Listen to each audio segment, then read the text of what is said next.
I'm Andy with Vector Gaming, and we're here at the Overruled stand talking to AJ from Brawler Games. Studios. Either way works for me. So AJ, tell us about Overruled then quickly. Yeah, sure. So at its core, Overruled is like a traditional brawler in the sense it's kind of 2 to 4 of you kicking the crap out of each other, having a laugh. The big twist is that rules are always changing. So every 30 seconds the game objective changes, whether it's smash and grab where you're getting coins for points and punching coins out of each other, or if it's swag bag where one person's holding a bag getting points and you're trying to get that bag back. And then on top of that, the players are picking up cards and changing the rules themselves as they play. Okay, so saying that every 30 seconds the cards change. So what different card types are there, and what were your inspirations for putting cards in the game? Yeah, sure. I mean, so in terms of game modes, we've got swag bag and smash and grab. Then we've got fire tag, which is where one person's on fire, everyone else is getting in points. And we like to go for realism, so to transfer the pot fire, you just punch someone. We've got, just trying to think what's in this one, oh, King of the Hill, where a crown spawns on the map, you get points for standing in the crown. Headhunter, which is a twist on a traditional deathmatch mode, so when you kill someone you earn a skull, and then you get however many points are active at the moment per second for having a skull.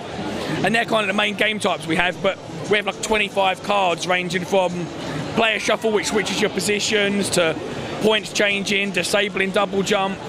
There's a team mode card which randomly puts you into teams. And we took influence from so many places. So the card game Flux is a big influence. Flux has a similar feel.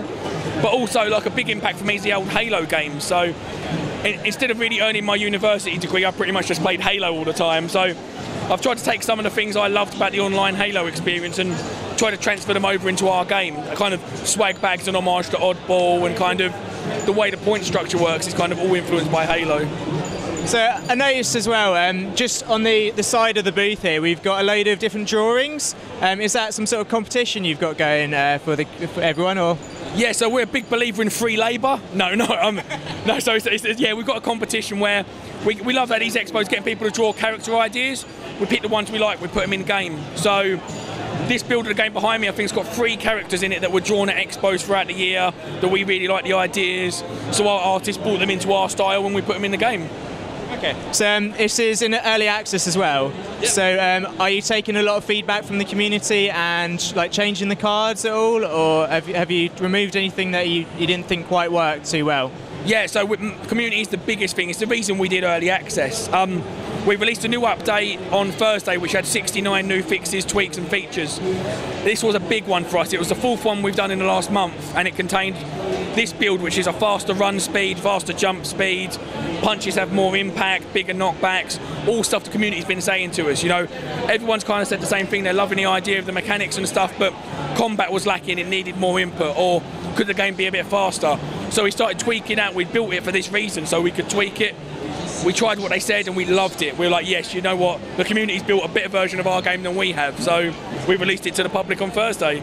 Just going on a bit more about the card. So at the moment, when you play a card, it's just for the whole of the game. Yeah. Are you planning to do a card for just one player? So one player plays a card and they have that skill for X many seconds or anything like that?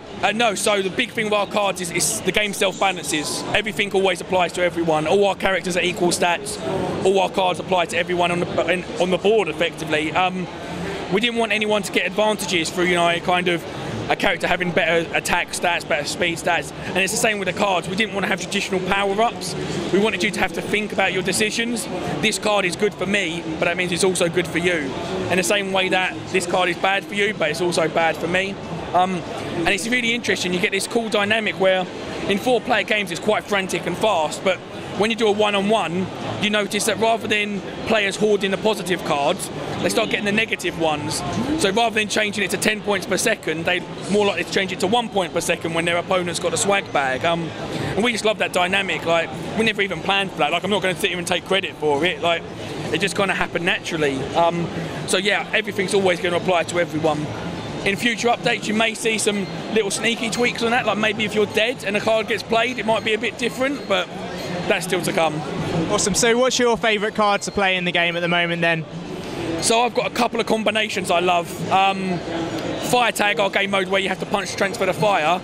That's a really great one if you get the disabled punching card for 15 seconds. So you transfer the fire to someone, play that card, and then they're just running around on fire.